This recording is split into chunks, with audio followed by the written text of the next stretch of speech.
Hello and welcome back to Beyond the To-Do List. I'm your host, Erik Fisher, and this is the show where I talk to the people behind the productivity. This week, I'm excited to share with you a conversation that I had recently with Michael Hyatt. In this conversation, we're talking about his brand new book, The Vision-Driven Leader, a book where he shows leaders how to create a compelling vision to grow your organization, whether you're in crisis mode or not. This is something that I've seen him living out and teaching in his own organization, Michael Hyatt and Company, because I've known him for a while, as well as I follow a lot of the people that work at his company. And one of the things that he teaches is that having a clear vision for your organization is more important now than ever. So this conversation is not only timely, but evergreen, and Michael is one of the best people to speak on this topic. So I'm just going to get out of the way and say, enjoy hearing Michael Hyatt's wisdom on being a vision-driven leader. Well, this week, it is my privilege to welcome back again Michael Hyatt to the show. Michael, thanks for being here. Erik, thank you so much for having me on yet again. You've been there since the beginning of the show, and the show's in its almost 8 years of podcasting. With Congratulations. Yeah, it's insane. The numbers gets up there, but it's like there's still new topics to discuss. I don't think we've ever talked about this specific topic. You've got a brand new book out. It was surprising to me and then not surprising when I heard the title, The Vision-Driven Leader, because you're all about vision. Your organization is all about vision. I see you live it out. I follow you, but I also follow so many people, and I'm friends with so many people in your organization that, like, this should not surprise me. You live it out. Well, thank you so much. I try. I really think that vision is the foundation of everything. If you want a different life, if you want a different business, it's got to start with you imagining something better, something bigger, something that's, going to be compelling to you. Otherwise, you're not going to change. And that's why I think even like when you talk about productivity, unless vision precedes productivity, you can be very productive doing a lot of things that at the end don't matter. It only matters in relationship to your vision in terms of what you're trying to create in the world. Yeah, this is that step that comes before taking action. I mean, it's action in and of itself, but this is that thought process action where it's the deciding the right things to do and how that trickles out into strategy and mission, which again, there's two words right there that a lot of people confuse with vision. Vision, mission, and strategy.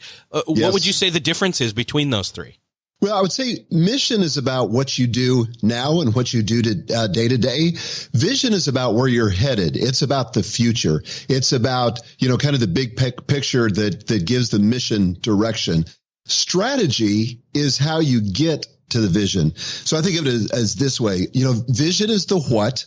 Strategy is the how. Your vision really shouldn't change too much from year to year, although we pull it out every year. We revise it, we polish it, we fine tune it, we get additional clarity. But strategy can change, whenever it doesn't work. If a strategy is not getting you to the destination, then you ought to change your strategy. You'd be stupid not to change your strategy. Locking into a strategy and not changing, is kind of, doing the same thing over and over again and expecting a different result. Definition of insanity. So yeah, that's how I see those three things differing. I'm not a huge sports fan, but I do enjoy watching a football game now and then. It seems like strategy would be the different plays in the playbook or even the playbook itself. But overall, the vision of the team and the mission of the team, again, those get a little fuzzy still in my head. Is mission more seasonal and vision more long-term, or the other way around? No, I think mission is where you're going to define who your audience is, what problem you're solving, what transformation you're trying to create. So, for example, at my company, Michael Hyatt and Company, the mission is pretty simple. We help overwhelmed high achievers get the focus they need to win at work and succeed at life. And so that's just what I'm doing every day. That's what my team is doing every day. We're working to help those leaders get that kind of focus so that they can get what we call the double win at work, succeed at life. The vision, on the other hand, is what we're about, what we're building. And typically it's a 3-year vision. It's an imagined future that's superior to the present. It motivates you. It guides your day-to-day decision making. And it's something around which your team can rally. And in the book, The Vision-Driven Leader, I actually have a definition. I say vision is a clear, inspiring, practical, and attractive picture of your organization's future. And one of the key components, Erik, is that it has to be written down. There's huge power. And I believe in this for all things, goals, daily planning. There's something about writing it down that forces you to get clarity, unlike any other exercise. So it's got to be something written so that you can communicate it to others, so you can use it to inform, your own work. And so that when you get off track, you've got a way to find yourself back to the destination that you're headed toward. you can see what I'm doing here. I'm trying to get out of the way a lot of the what vision is versus what vision isn't, because a lot of people have experienced what vision isn't. They see it as, well, our head, management leader person, vague terms, of course, sat us down in a conference room and said, this is what we are now going to do, and then spouted out some sort of mission statement, and we were supposed to take it and run with it, but that was not enough. No, it's not enough. And there's not many people, frankly, that teach on vision. I found about 2 books in the marketplace that talked about this topic. And yet everybody talks about, as a leader, you need to be a visionary, but they don't teach this in business school, as far as I know. You don't usually pick this up from your boss. Very few organizations I've ever worked in were really vision driven or had a clearly articulated vision. But in the few places where I've heard it taught, it's almost like you've got to come up with this really cute, really clever, short, pithy thing that you could put on a coffee mug or a t-shirt, and that somehow is supposed to guide your organization. That's not really a vision that I'm talking about. I'm talking about, in fact, I use this term, a vision script. So it's a longer document. It's going to be 3 to 5 pages. It's going to talk about your vision for your organization in at least 4 key areas: what you see for your team 3 to 5 years down the road, what you see for your products, your marketing, and the impact that you're going to have in a world. It more functions not exactly like a blueprint, but before you would start to build a house, you certainly wouldn't have everybody show up with all the necessary resources and just start putting stuff together. It's a recipe for disaster. And yet that's pretty much how businesses function. People show up with their tools. They show up with the resources. They have a general or a vague idea of where they're going. That we're building a house. It's going to have 4 bedrooms, but there's not agreement on some of the essentials. And so what a vision script does is it gives you clarity in those 4 areas so that you know what you're building, so that you can align around that, and the alignment drives the execution. So those 3 things are critically important to a sense of momentum and a sense of success in an organization: vision, alignment, and execution. But none of that can happen unless there's a vision. So let's give some examples of this. Let's drill down into one of these, these domains, these areas. Let's talk specifically about your team, because again, as I mentioned, I'm following a majority or a large percentage of people that work in your organization, and I see them living out being part of the team. And you've basically got a stated culture and some of your core values. I'd love to dig into, how your vision for the company implements in the state of your culture and your team.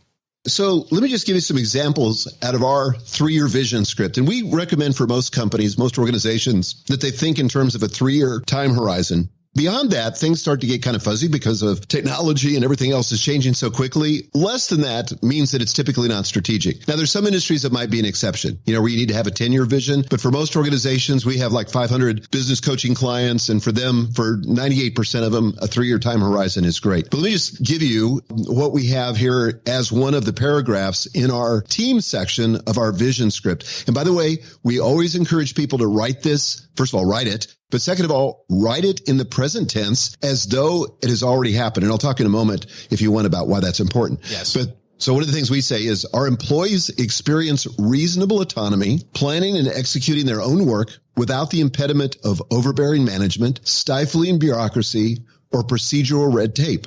We encourage innovation and experimentation. If something doesn't work, we learn from it and move on. Okay, so that's kind of a vision of how we want to be relating to our team. And when we talk about reasonable autonomy, we're really fighting against the whole idea of micromanagement. One of the things I learned from Daniel Pink in his book Drive is that if you want employees to stay with you, if you want to increase your retention, they've got to feel like they have control over their work. They've got a sense of autonomy, that they're not just working for, quote, the man. And so, we said we don't want the impediment of overbearing management or stifling bureaucracy or procedural red tape. So, for example, in our company, when somebody needs some software tool, we don't require them to get approval, go to their boss. He has to sign off on it. We just say, look, just be an adult. If you need it, buy it. No questions asked. So that's what we mean by reasonable autonomy. And that does guide policy, decision-making, day-to-day activity. Does that make sense? Yes. And I love that the clarity is there, especially with the writing out of it, which we definitely need to talk about the importance of that. But I can't help but think that you're deciding ahead of time what it is you want and what it is you don't want, or definitely where you've seen others or other organizations fail. Maybe, you want to, so that you attract those people that are like, oh, you already have it's downplaying it to say you already have a quote policy on this. It's more that you already have a thought through process on it. Yeah, and it's informed by that vision of a certain kind of workplace and a certain kind of corporate culture that we want. Let me just give you another one. This is important to us, as I said, the double win, when it works, succeed at life. We say we resource our teams so individuals can maintain intentional margin 85% of the time, enabling them to make their greatest contribution and ensuring their longevity with the company. We work closely with all teammates to help them maximize their time in work they love and at which they excel. Kind of going back to the desire zone idea that I talk about in my book, Free to Focus. Then we continue. We also empower each employee with a clear written path for growth in their work, updated each year. That's awesome. So we want people working in their desire zone where their passion and their proficiency come together. And we have these conversations around another tool I talk about in Free to Focus, the Freedom Compass. And that's an annual conversation because we know that the more that people are working in their desire zone, the more satisfied they're going to be, the more likely they are to stay. And retention's, an important value to us. Again, when I was alluding to, I see this play out not just in your team, but also in the company as well. I was also talking about just the clarity of the products that you come out with and how they relate to the market, what kind of an impact you want to make. And in fact, those are the other three areas, what you do and who you're doing it for and what you want it to do for them. Yeah, totally. Another example from the product section of our vision statement, we say, and this may sound simple, but I think this is an important insight for any business. Our ultimate product is not our information and tools, but the transformation our clients and customers experience when using them. To facilitate that transformation, we design products that delight our users, exceed their expectations, and deliver breakthrough results. So that's kind of becomes, and this is true for any kind of vision script, it becomes a filter by which you evaluate or define what success is. And so when our products create that transformation, when we hear back from the marketplace that people are getting transformations, not only at work, but in their personal lives, that delights us because that's what we're after. And to the extent that we're doing that, we're fulfilling the vision that we've created for ourselves. That's kind of the end goal of a vision, to have what you're stating you want to happen. But obviously there's a lot of friction between, well, not only the initial creation of the vision, let alone the implementation, but then the end goal of having the rubber meet the road and the intent actually happen. Can you speak a little bit about the beginning, the messy middle, and then the end of the process? Yeah. Well, any vision that's worth pursuing is going to create resistance, because you're trying to move against the status quo. You're trying to do something. You're trying to break out of business as usual. And of course, Stephen Pressfield has written a lot about the resistance, including his book, The War of Art, which is highly recommended. But you're going to encounter when you start to pursue a vision, it sounds so great, so exciting. You're motivated. The team's motivating, but almost immediately you're going to begin to encounter resistance against that. And it's going to be tougher than you think. And it's going to show up in unexpected ways. And you're going to inevitably encounter that messy middle where you've got too much invested to quit, but you're not sure you've got the strength or the resources to finish and achieve the vision. So there's three specific things that I think you need to get through that. And the first one of those is just tenacity, just to decide, first of all, not to be caught or be surprised when you get the resistance, but just to say, okay, that showed up. I knew it was going to, wasn't quite sure it was going to show up like that, but I get it. And you have to dig deep and go back to your motivations. What is motivating us to complete this vision? What's at stake, both good and bad? And why should I persevere through this? And so you've got to find those reasons. I think all of us as leaders have to find those reasons. So tenacity is key and important. Another thing is integrity. We live in a world where people often take shortcuts. Maybe they're willing to burn themselves out, sacrifice their health, sacrifice their team, sacrifice some value, maybe even their own honesty or integrity. But I think there's typically a challenge in some way to compromise your integrity and take a shortcut that is going to violate something that you hold near and dear. This is why we have very clear core values. That's a totally other process, but we have clear values that sort of act as guardrails that keep us from compromising our integrity. And I talk about in the book, when I became the publisher of one of Thomas Nelson's 14 divisions, Nelson Books, and that division was 14 out of 14 dead last in every important financial metric. So I went off, and this was kind of the beginning of me discovering what vision was, and I just started to jot down what I wanted instead, what I saw in about 3 years, and what I'd like to see. And I wrote it in the present tense like I'm talking about, went back and shared it with the team. Everybody got super excited about it. But then, literally 30 days in, we had a major crisis because our biggest book of the year, we were about to publish. The book had been edited. It was at the printers. We had paid over $1 million royalty advance for this book. We were expecting a couple $1 million in revenue. And I suddenly heard that the author had kind of flipped out and was spouting a bunch of crazy stuff that, and I don't want to get too specific here because we ended up getting a lawsuit over this, but it was stuff that we couldn't endorse as a publisher and wouldn't have been proud to be associated with. So I was faced with the decision of whether we were going to move forward with that book or if we were going to go ahead and go forward with the book in the interest of accomplishing the vision. And I tell the story in the book. It was a long, drawn-out process. And my boss, even my immediate boss, challenged me and said, why does this have to be an issue of integrity? Why can't you just do it? You know, we're not responsible for her behavior. The book is fine. Let's just do it. And my answer to that was, but we're providing her with an enormous platform. We're going to get blowback on it. So there was kind of a philosophical commitment to the integrity of our position, but also a practical realization that in some way we were going to participate in all these shenanigans that she was doing. So I told him I couldn't do it. I just said, look, I can't do it. I'm not trying to grandstand, but I just can't compromise my integrity. If you want to publish it, I mean, you know, go ahead. Obviously you're the boss, but I just can't be a party to it. So he said, whoa, well, I've got to think about that. I went literally, Erik, back to my office, told my assistant to get some boxes from the facilities department because I didn't think I was going to have a job. And I started packing up. So, I don't know, within 30 minutes or so, my boss's boss called. This was the CEO of the company at the time. He called me. He had heard about it. He was on a business trip in California.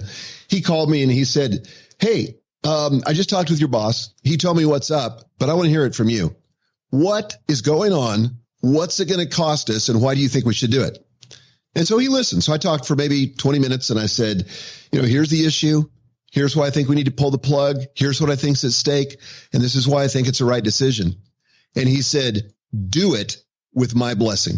Pull the plug. He knew exactly what it was going to cost. Now, I had a little bit of trouble with my boss for a few months because the big boss went against my boss and gave me the power to do that. But here was what was really cool, Erik. First of all, within about 2 months, I started reporting to the CEO. He could tell I was discouraged because my immediate boss wasn't making it easy on me. But here's what happened immediately. It galvanized my team. They realized that we were unwilling to compromise our integrity and we were willing to take a stand for principle. And we did. And that year, I had told the CEO it was going to take us 3 years to turn around that division. It ended up taking us 1.5 years. And I think it was in large part because here's the thing about resistance. It's like a plane taking off. You know, you can see the resistance as something that holds you back, or you can sprout wings and let it drive the lift of your organization. And that's exactly what happened to us. So integrity is something important not to compromise. I'm not talking about, you know, flexibility or issues of strategy, but I'm talking about these philosophical issues that would cause you to compromise something that you hold near and dear. And then the third thing is courage. So tenacity, integrity, and then courage. I think that courage is a part of achieving anything in the world, anything important, whether it's goals, but particularly vision.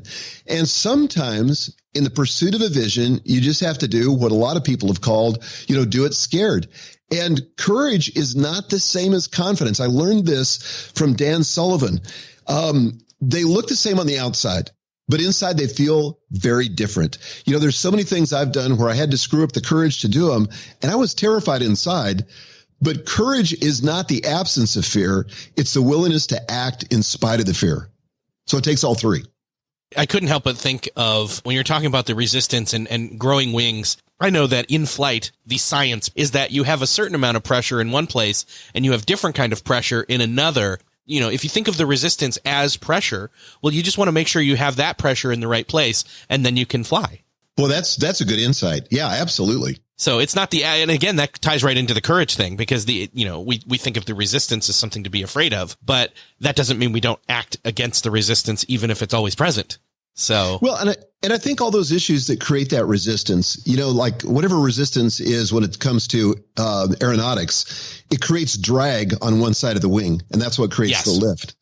And I think that when we're looking at the resistance in the pursuit of a vision, something that slows us down is typically something welcome. And that's the thing about resistance. It does look like it's slowing you down, but actually it can be incredibly important. There's some lesson you need to learn, something that needs to be reshaped or rethought. But that whole refining process is what actually contributes to the fulfillment of the vision and to it typically being bigger than you even imagined at the beginning. One of the things that Megan, my oldest daughter and our COO, we were sitting in our office the other day, and we reflected back 3 years ago when we leased this office space. Now we're completely out of space. It's like way too low. It's a third of the space that we need. And she and I were just laughing, because 3 years ago, we were looking at the vision of where our company was going, and we thought this is going to be a huge stretch, for us to lease this space, and do we really need this much space? And maybe we're being too aggressive. Well, as it turns out, we weren't aggressive enough. Now we're looking for a space that's probably, 5 or 6 times the size we have, because our team has grown. We're now 40 full-time people. We're trying to hire another 12 people right now because of the growth that we've experienced over the last couple of years. And so that's just a point that, you do your best to see the vision of a bigger, better future.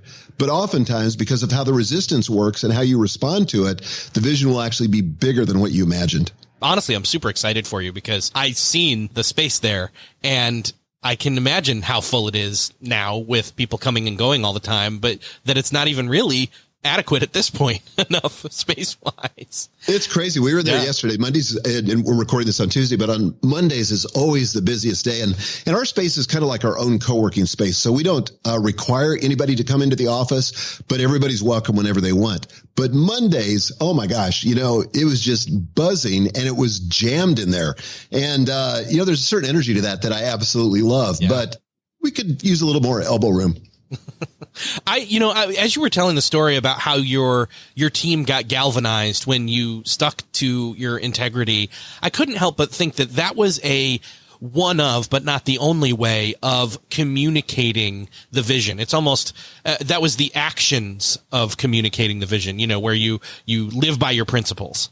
Yeah, totally. And I think that what happens to a lot of leaders when they encounter some turbulence, they want to give up on the vision. They think, oh, what was I thinking? This is too far out there. It's no longer believable. But this is when you need the vision more than ever. When I was in the middle of the Great Recession, about 2009, I was the CEO of Thomas Nelson at that time. And it was brutal. I mean, the marketplace was brutal. The book industry was really going through a lot of changes. And our sales fell 20% in 1 year, which for an organization of our size, doing about $250 million of sales a year, that was catastrophic. We ended up having to lay about 20% of our people off. And I remember saying to my executive coach, I said, I am so tired of talking about the vision. In fact, I'm a little embarrassed to talk about the vision. And she said, well, first of all, when you're tired of talking about the vision, you're about 50% done. She said, you've got to keep talking about it, because vision, Andy Stanley says vision leaks. She said vision evaporates. And if you don't just keep pouring the water on the plant of your company, it's not going to continue to grow. People lose vision. They're so involved in the day-to-day activities and the day-to-day grind that they lose perspective. And it's your job as a leader to connect the dots, to help them see how their daily actions connect to the vision of what you're ultimately trying to become. And if you as the leader don't give voice to that vision, who will? That's one of the primary jobs of a leader. Find the future and then continually remind people of where you're going. Yeah. Well, and this ties in to something, I'm glad you brought this up. It ties in my mind, to something I was kind of looking at as the life cycle of a vision. I know you kind of call it the vision arc. I would love it if you would describe this to me, and what a vision arc is, and then how zags play into that. Yeah. So there's a predictable arc that happens in businesses. So you've got the startup, and I go through each of these 7 different stages in the book, but there's the startup. There's rising, when you're beginning to ascend and everything's going great and you're experiencing growth. Then there's the transitioning where between this and what I call the mature stage, this is kind of like the top of the arc. And this is where a lot of organizations begin to lose their vision. It's just kind of business as usual. They're just kind of continuing to make incremental gains, but not really that much. The problem is if you settle for that, if you don't continue to come up with a new vision, then you kind of end up in the legacy mode where you're just kind of living off the past. The future's not really driving you. You're living off the past. Then there's the zombie stage where you're alive, but barely, and there is no vision. Everybody's a little bit panicked. It's hard to recruit people. It's hard to keep good people. And then you're just dead. That's the last stage. And so most organizations will go through this, but the key to changing things, if you find yourself on sort of the backside of that arc and you're beginning to go to that legacy mode, is to zag, to conjure up a vision, to come up with a vision, and to be able to move forward on that. You've got, and honestly, the best organizations are constantly changing the vision. And I don't mean like every year, but I mean, as they approach the accomplishment of that vision, they're seeing that behind that mountain, there's another mountain, if not an entire mountain range. So you've got to continually drive that vision as a leader, or your company is going to experience the backside of that arc and end up a zombie or end up dead. And we've all seen examples of this where, companies have suddenly, with resurgence, become a brand new company almost. I mean, we've seen this especially with Apple, where Steve Jobs returned and streamlined their product line. Specifically, that's one of the components of the vision. There's been a couple other examples. I know you talk about Lego in the book for sure. Yeah, Lego's in the book. I talk about Microsoft. Microsoft's a great example of a company that under Steve Ballmer's leadership, pretty much became a legacy company, was just not doing that much. They had such a huge footprint that, they could survive without vision for a long, long, long time. And then they got a new CEO, a guy whose name I can never pronounce, but Satya Nadella. And boy, he was quick to identify the internal issues that were choking and holding back Microsoft's success. He wrote a great book called Hit Refresh, but he created a new vision for the future. And Microsoft has really come back. It's been amazing to see what they've been able to do in the last couple of years. I myself, who am an total Apple geek, have been tempted by that Microsoft Surface computer. Yeah, I have to say I join you there. It's been a little bit interesting to see, in the coffee shop occasionally when I'm there, somebody using something and I'm like, that's not an Apple, but I'm curious about how it works.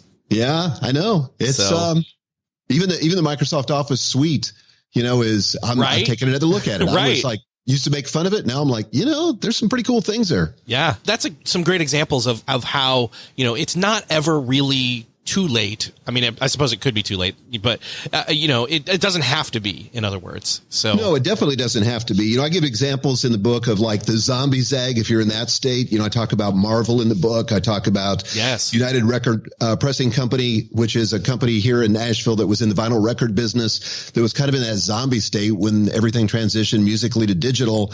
And then there was this sudden revival of vinyl records. And now they're back to working, 3 shifts, 7 days a week. Their business is just gone crazy. So, it's not over till it's over. And until you walk off the field and until you refuse to come up with new vision.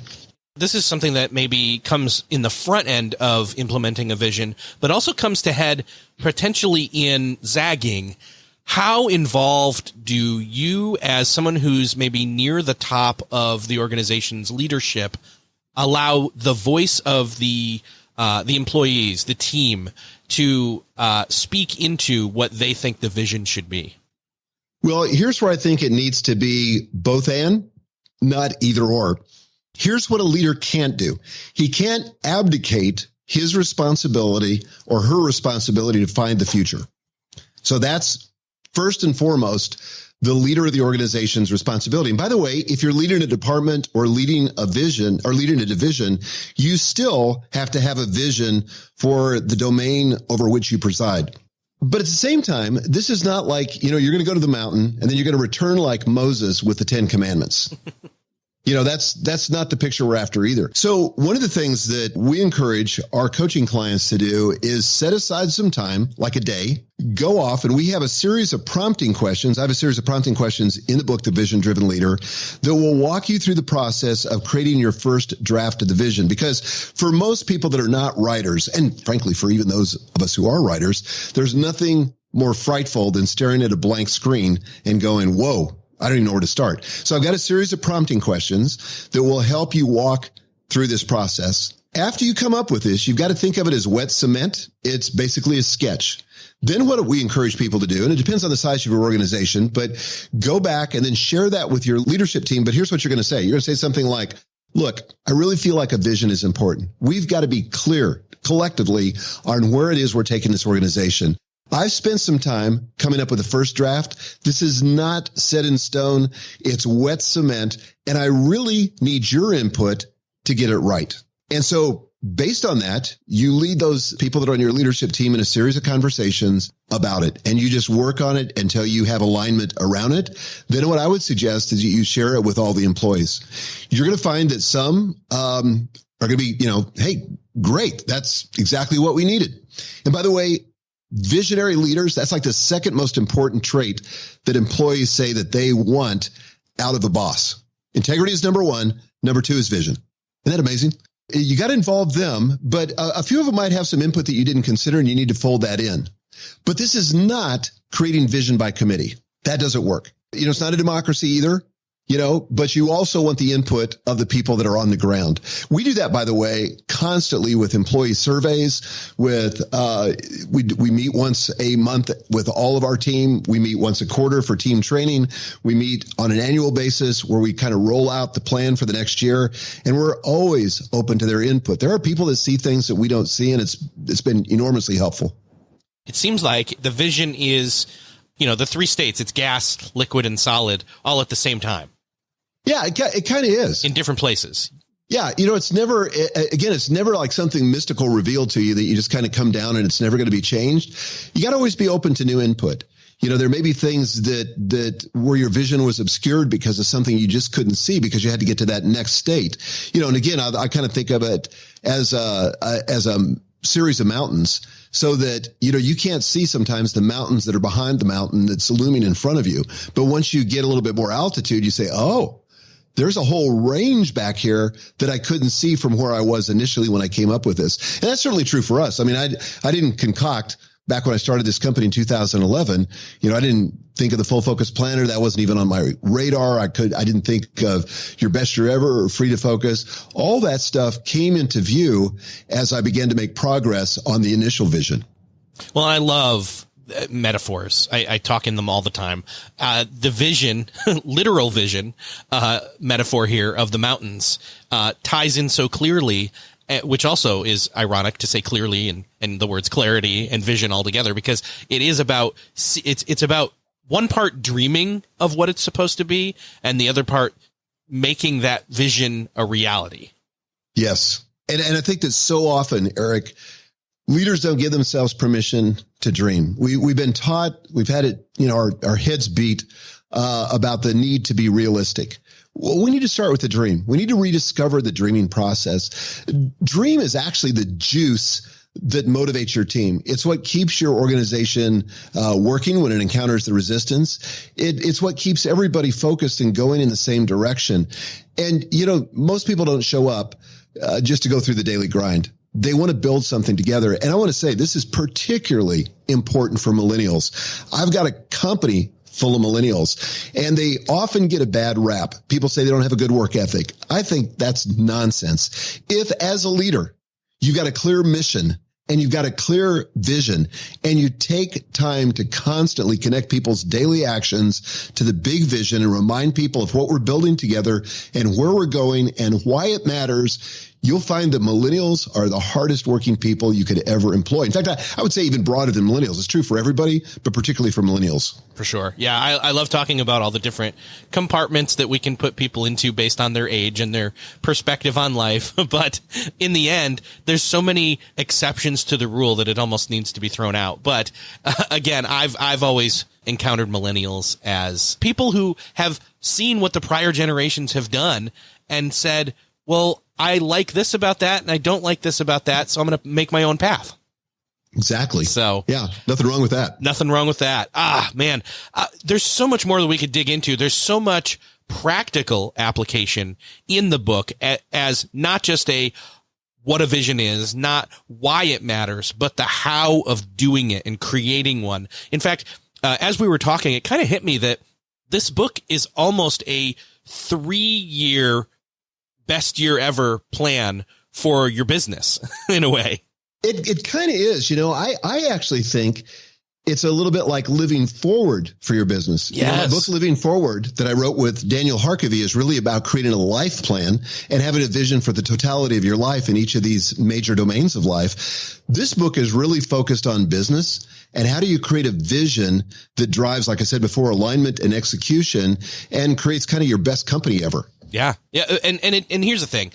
People who are listening to this conversation have probably listened to different conversations you and I have had and can see from macro to micro where this fits in that mid-level macro planning of living forward and best year ever. But it trickles down into then how the implementation happens on a yearly and quarterly and daily basis that even Free to Focus and the Full Focus Planner come into play. So this fits squarely in the wheelhouse. I'm encouraged to see it. And even if you're not coming at this book with a business owner mentality, there's a lot of great stuff to get out of this as a team member.